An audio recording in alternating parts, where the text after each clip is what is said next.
everyone, and welcome back to Fantasy Hockey News. And this segment, we have trade talk here. And the idea isn't so much proposing players and saying who you should trade them for. It's more trying to find an underlying theme within the players to create a template so that you could always match it up for your hockey trades. And then by matching it up, you'll be able to see if you're winning it or losing it. And so, I mean, it's a whole concept here that we're working on within Fantasy Hockey News right now. And it's not just me. With me, I have a coworker, friend of mine who I met through various other fantasy hockey leagues. I talk a lot of fantasy hockey with him, so I think he's a great mind in terms of this. Just a little backdrop. He was a pretty shitty AAA backup goalie, so that's his background in hockey, how people tend to know him by. So with that being said, John, can you give us a quick background of who you are and what's going on in the fantasy hockey world? Yeah, so as you said, my playing career didn't really amount to much, but I'm a big fan of the fantasy hockey aspect.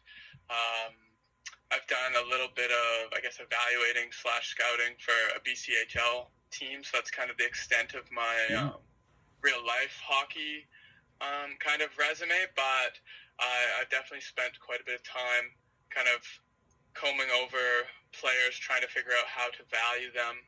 And so, yeah, hopefully we can give people a little bit more clarity here, because I know there's a lot of ambiguity in kind of what's worth what, and it will just be able to help people get a little bit more value for their deals. John, so before we get into there, I still want to stick on who you are as a person. Did you play with any big names growing up in the BC area? Yeah, as a kid, like probably 10, 11, I played with Vertanen, Chalowski, against Barzal. Those are kind of the big names that come to mind of I guess, relevant players now. But again, that was just so long ago. It's kind of it's in the rear view. But yeah, it's kind of interesting. Did Barzal ever light you up? Oh, for sure. Nice. That's pretty cool.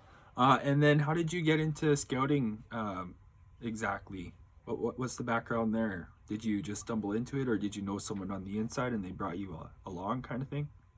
Yeah, so this was my first year doing it. I couldn't really I was hoping to do some scouting, going to Major Midget and Junior B this year, but unfortunately COVID, you can't really do that. But I kind of have a connection through Spano. Actually, is one of the guys on from our other league that you know, and we have a mutual friend who he works with a BCHL team, and so he was able to get us a little bit of opportunity there to kind of go work and see how things are, and so that's kind of how that happened. Again, it was just my first year doing it, but it was a pretty cool experience to see the behind the scenes, more in-depth look at how kind of that junior hockey works. So yeah.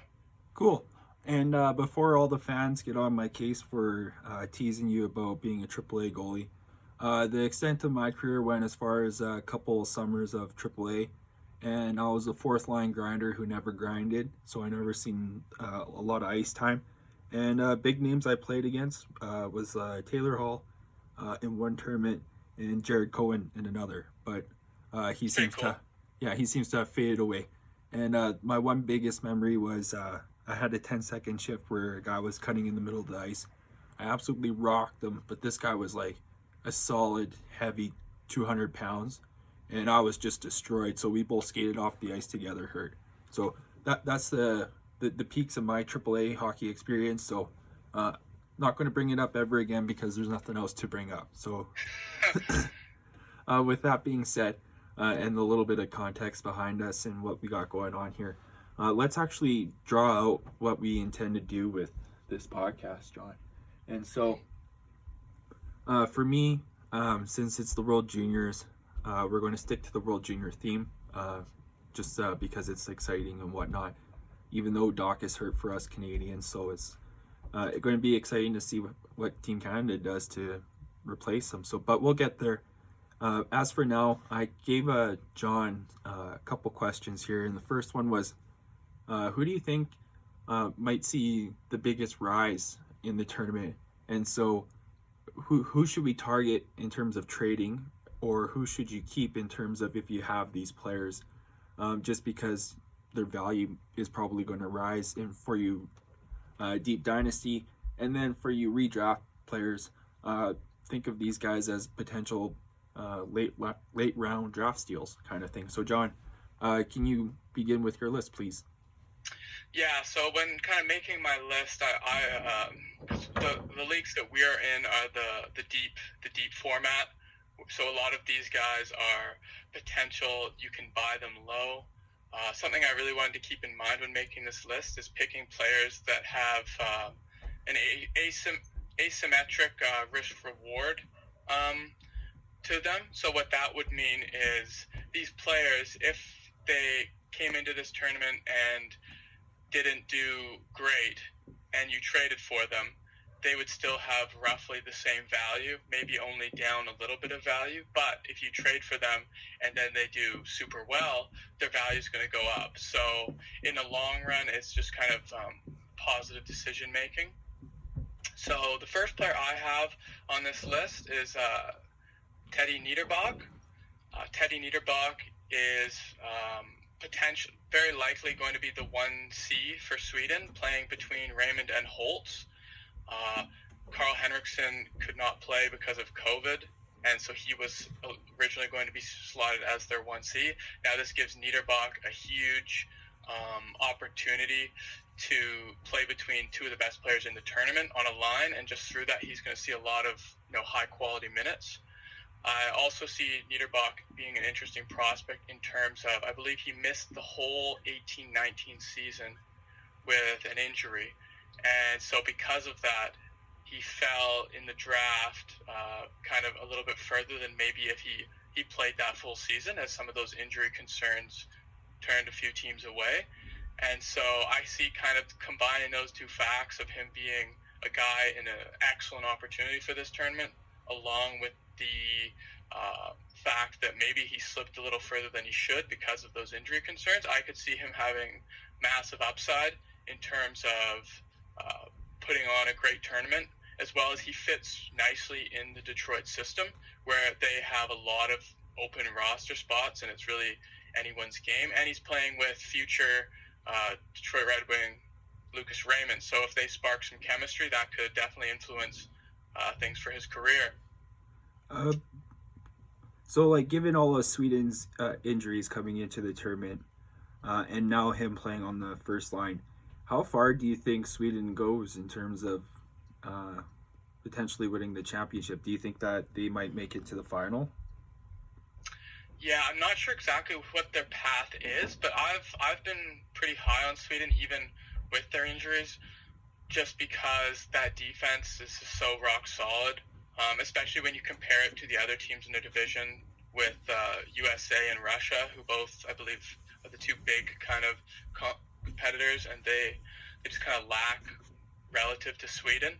And Sweden's goaltending is very strong this year too, with Wallstedt and Alnefelt.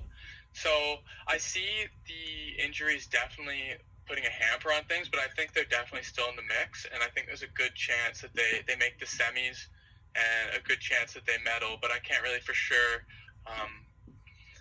confirm if I don't know for sure if they'll get there to medal, just because there's a lot going on. The other thing with Sweden is they have the advantage of being one of the teams that's played during the year, and so those prospects they've got their games in, whereas Canada and US haven't to a lesser extent.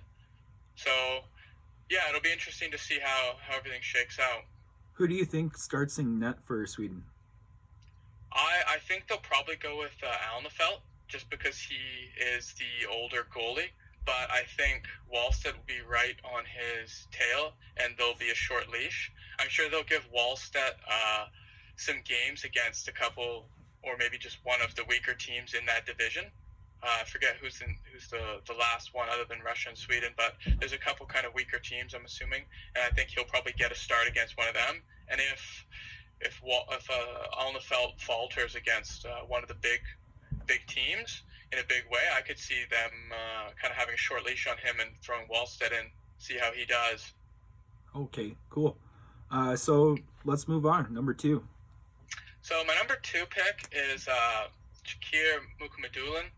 I see him as a guy who everybody obviously laughed at in terms of where he was taken in real life. And I'm not saying that he should have been taken there, but one thing to always keep in mind in fantasy, if you're taking a player, I'm a big believer in that GMs who make questionable picks. I'm sure that they are well aware that what the media kind of thought about their pick, and they're going to want to be proven right? They don't want to look like an idiot. They're going to do everything. New Jersey's going to do everything they can to make Mukhamadullin an NHL player so they don't look like fools. And so just through virtue of that, he's going to get a lot more opportunity to potentially have an impact than, say, a player that may be better in that New Jersey system, just based on the fact he was a first-round pick and that GM wants to look good. And so with that said, combining that in terms of the kind of macro, where he fits in his NHL organization with he's playing on a Russian team that has a fairly weak defense. He's an offensive defenseman. He should get all those offensive minutes, be on that top power play. He's going to be playing with some very elite high-end forwards, and so I could see him being a guy who everybody kind of laughs at now. But after this tournament, he could walk away with a number of points and have his stock raised. And if he doesn't, then he's basically, again, no worse off than what he was before. So I like the point that New Jersey, like, if we're not focusing just on the tournament, but focusing in just like his fantasy in value just in general, but like Ty Smith, he's looks to be a pretty promising player. They have Damon Severson, but for me, I think like that New Jersey defense is pretty depleted, and he's got a really easy pathway to the NHL kind of thing, where maybe as soon as next year, 2 years from now, you might see him as a defender in New Jersey, and for a defender, that's really fast. So quick turnover rate if you're able to draft him, I think, for you deep dynasty leagues. This year for redraft leagues, probably totally irrelevant, so wouldn't really worry much about him. Moving on, number 3. Yeah, so number 3, I have a guy who already he's got pretty solid value. I wouldn't say he's slept on per se, but this is Ville Heinola. He's off to a hot start in Liga. He's going to get tons of great deployment in the World Juniors. I believe he's, again, their best defenseman. He's going to probably get all that power play time. They don't really have anybody that comes to mind that's really close. I believe like Topi Niemela is kind of one of their better guys, but still the gap between Heinola and him is quite a distance. The other thing as well is kind of just looking at the macro. If he kills it in Liga, that just helps his chance of being able to make the Winnipeg team. And the faster a guy can make the NHL team is the faster he can help you in your fantasy team. Yeah. And so he's a guy that even if he doesn't do great, I think he'll still have a very strong chance of making the Winnipeg roster. And even if not, he's still so young. Another year wouldn't hurt him. So it'll be interesting to see how he does. But I'm an advocate for him in terms of the production he's put up in the Liga this year, men's league, and kind of his opportunity of where he'll get to play this tournament. So for me personally, where I would slot him would be above Mukhamadullin, but I would put him like as a more Seider light kind of thing, because Seider is just a multi-category beast. So for you deep dynasty guys that do banger leagues, he's just so valuable. And Heinola, I don't think he'll be hitting as much as Seider would be. So I see Seider as more valuable, but in this tournament last year, he absolutely dominated it. even though he was on a weak Germany team. And so I think that's the chance Heinola gets. And so if he does take it, much like Cedar, or however you say it, he saw his value in terms of a prospect take off after the tournament. And so that's the kind of feeling I'm getting from Heinola here. John, would you agree with that? Yeah, I would for sure. Part of the reason I have Mukhamadullin ahead of Heinola isn't necessarily, like, Heinola is a much better prospect than Mukhamadullin, but with that said, the price to acquire Heinola would be much higher than Mukhamadullin. So I guess, like, I was just kind of taking that into account as well. But I would agree with that. He's given the opportunity to kind of play that role where he'll be on the ice a lot, and the Finnish team isn't as strong as they usually are, I believe. So it'll be interesting to see how he does. And again, just going back to that NHL, looking at the franchise he's owned by, they really don't have a lot going on the back end, right? And they're a team that's going to need those ELCs. And so it's just kind of looking at things in a bigger perspective and kind of seeing where if putting yourself in the GM shoes, what you would do if you were them, and kind of how you would navigate things. Yeah, 100%. I think that's good there. Let's go number 4.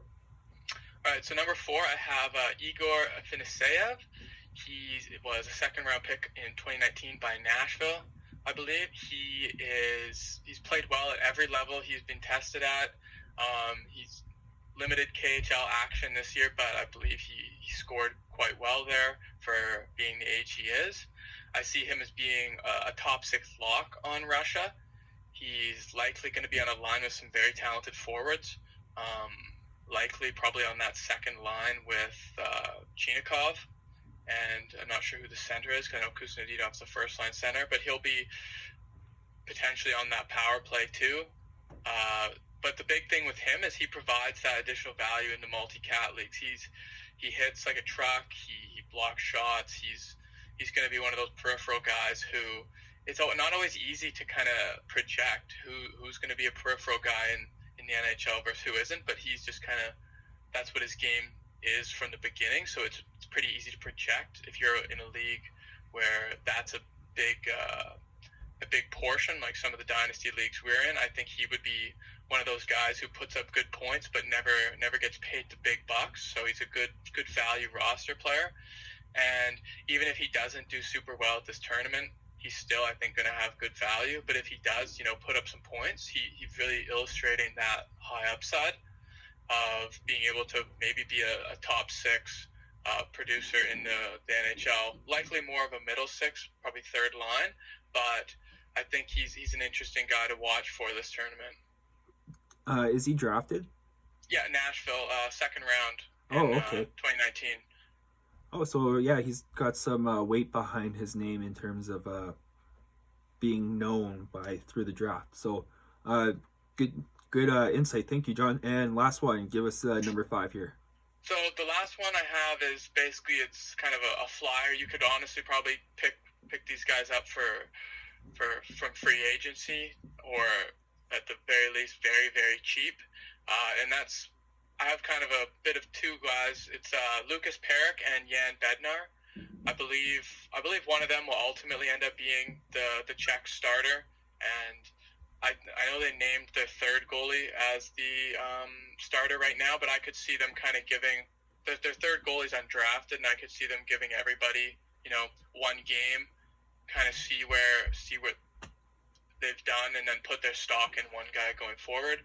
I think one of these guys you could pick up for basically pennies, and then if they're going to be facing a lot of good teams, if they kind of put up great numbers and steal the tournament, you could have a steal in your hands for nearly free. So in terms of the value you're giving up for what you're potentially getting, it's I think one of those guys would be interesting to look into. Cool. So yeah, those are our top 5 potential risers in terms of value in deep dynasty leagues for prospects. So players that you should definitely target, or if you have, look to keep them on your in your minors. Very, very nice. Even with Heinola potentially being probably someone that might be a late round steal in your redraft leagues, just because, like we said, Winnipeg is such a deep or thin thin team on defense. So with that, now I wanted to contrast that with players coming into the draft with a whole lot of value and with that expectation where if they don't reach it, they could see their stock potentially fall. And so what comes to my mind are right off the hop is both Knight and Askarov, because both were drafted relatively high, and so you want to see them dominate this tournament.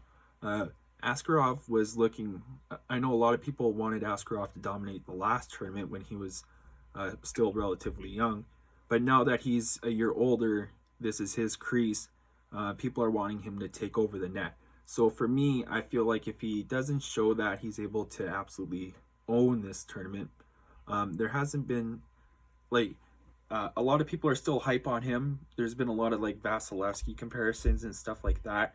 I'm not that big on him. I do own him in a lot of fantasy leagues, and so I am hype on him. It's just I really want him to show his worth here, because right now I feel there's a lot of teeter-tottering around him. John, what would your inputs be? Yeah, I'd agree. I think goalies, especially goalie prospects, I feel are very kind of volatile assets. It's very, what have you done for me lately kind of thing. He has played extremely well in the KHL. However, that was for SK St. Petersburg, who's one of the strongest teams. I definitely think this is a tournament that he needs to show up for. There's a couple guys further on this list that they're high draft picks, and they didn't have a great tournament last year. And it's just kind of the flip side of the top five we went over, on thinking back to that asymmetric risk reward. These guys, even if they crush it, if Askarov crushes it, his value likely stays similar, increases some.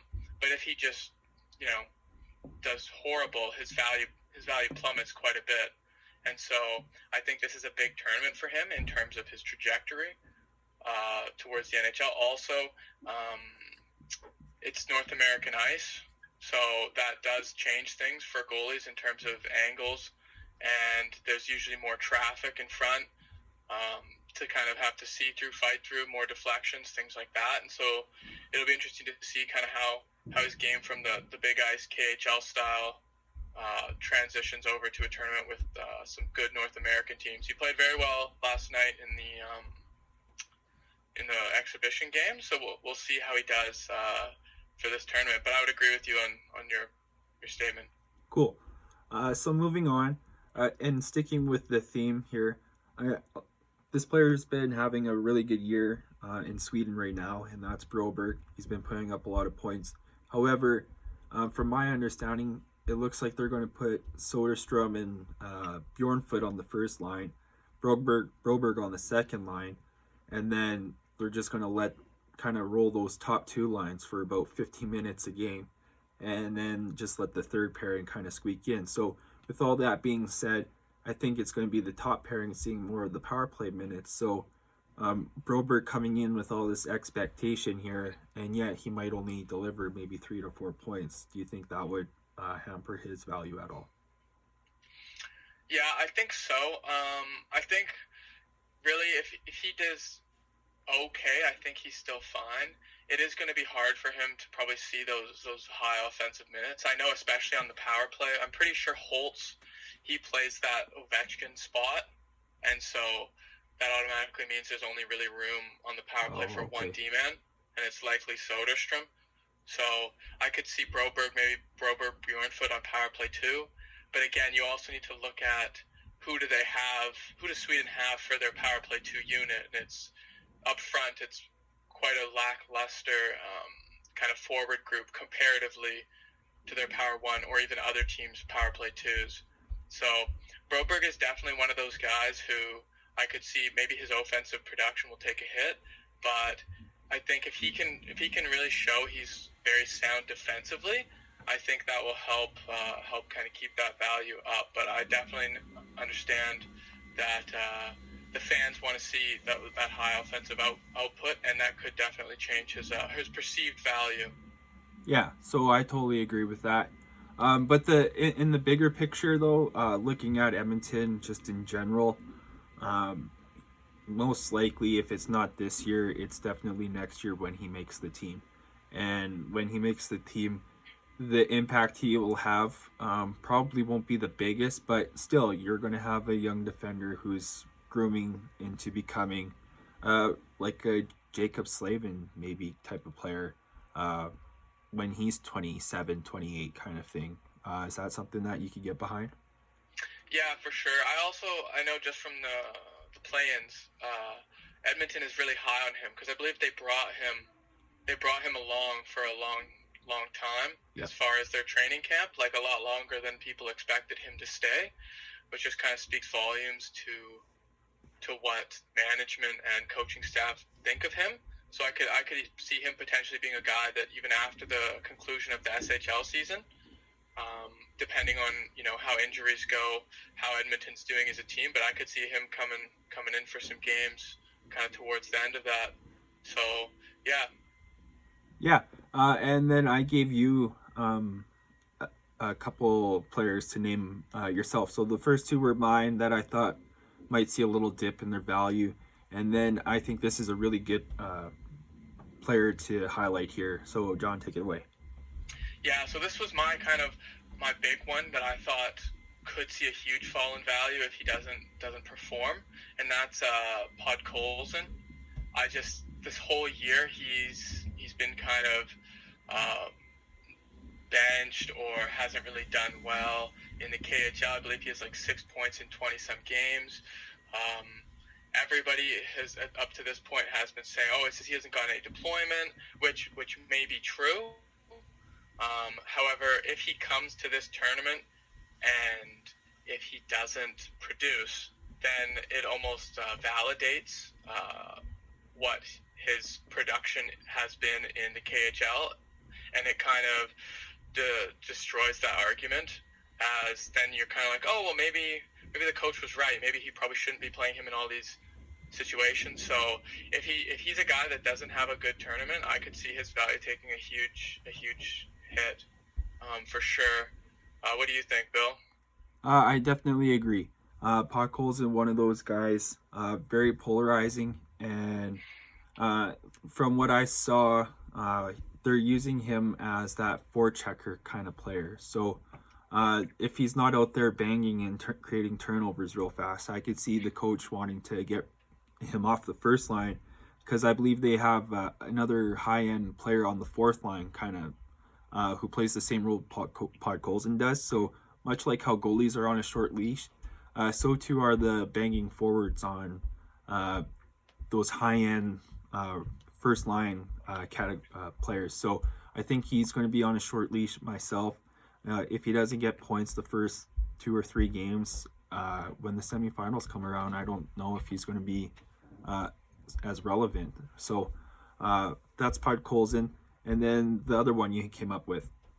So the other guy I had was Alex Turcotte. He's another guy that he didn't produce up to nearly what his expectations were last year. He only had 2 assists in 5 games, I believe. The whole kind of USA team really underwhelmed, but just the fact that he kind of only had those 2 points, no goals. He had a pretty substantial role, I believe, as he was a fifth overall pick, and he just turned pro, which kind of interesting. I don't know if he's necessarily ready for that. I feel 1 more year in college would do him good. He doesn't look physically mature enough yet.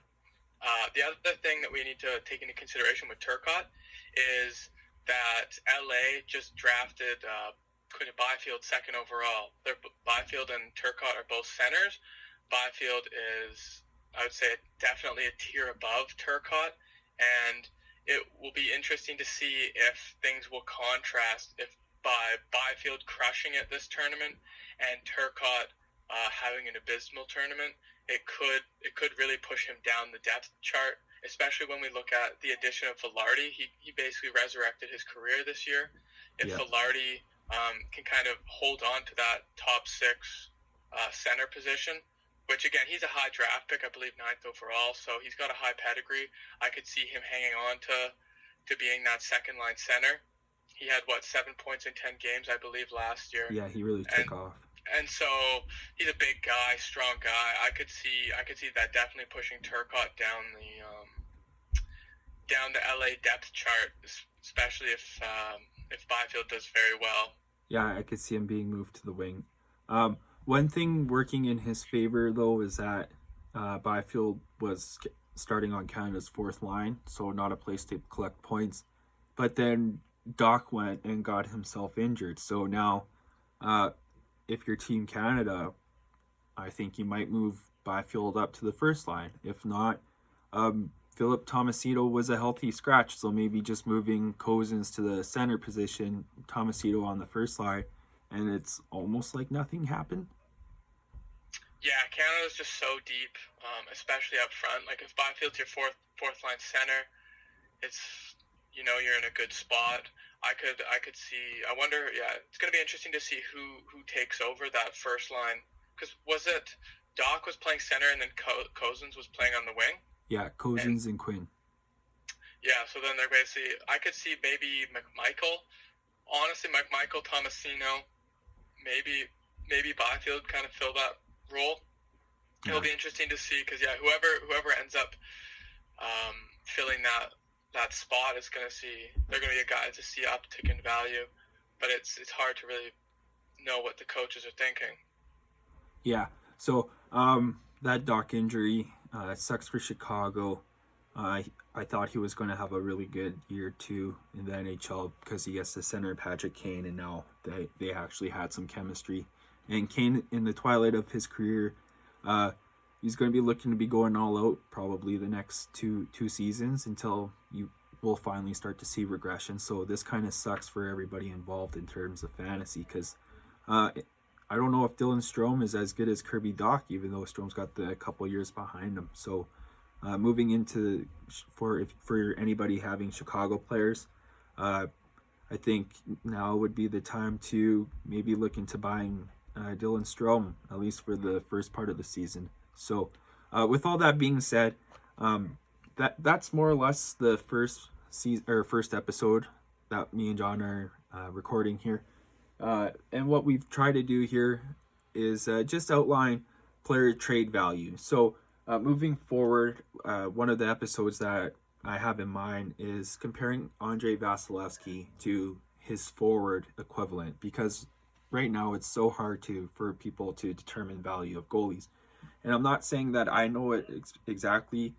It's more or less trying to uncover what it potentially could be in terms of finding that template where you could go, okay, this is what I have in the goalie, and then this is what I need from a player in order to get that value back in my goalie kind of thing. So it's always going to be different depending on the leagues, but the thing is having some kind of universal template so that you can at least match it up and have some general knowledge so for you to compare it to. So that's the goal of this podcast. With this, it was just kind of touching the tip of the iceberg. So we named a couple of prospects for you to have your eye on, a couple prospects who you think might lose value. So that's what we're going to be doing moving forward, more or less, is looking at players and determining their value, and then trying to find equivalents, and then saying and maybe just looking at trades that people send in and evaluating them too. So there's a lot of options that we have here. It's going to be solely about trade talk and player value, especially for fantasy hockey. So that's what we have going on. What we also have going on, me and Rob, we have a fantasy hockey prospect talk podcast with Fanalytica, and in it he describes all the rising prospects not in the NHL that haven't been drafted by the NHL yet. So for us deep dynasty owners, when you're trying to do those 4 or 5 round draft picks, people tend to just throw those away for whatever kind of thing. Well, using Fanalytica, you're able to find value in those late round picks, and then in finding those players that eventually become NHLers. Well, that just brings a whole lot of value on your team, because that's the only way you could bring NHLers onto your team now, because your inaugural draft's over. You're not bringing in any more NHLers. You could bring them in through the waiver, or you could bring them in through trade, or you could bring them in through the draft. And the draft is the easiest because you get those free picks every year kind of thing. So utilize those picks. That's what Fanalytica's for. And then the other prospect or podcasts we have are 31 Fantasy Hockey Talk, 31 Fantasy Hockey Thoughts, where me and Liz talk about our 31 Fantasy Thoughts for the week. Super fun, really chill. And finally, The Den, where me and Dubis, we spend money we really don't have to try to fund my cryptocurrency addiction. So that'll be airing soon. So John, thank you for sitting. Thank you for explaining everything. And I look forward to episode 2. Yeah, thanks for having me. Awesome. Cool. Talk to you later.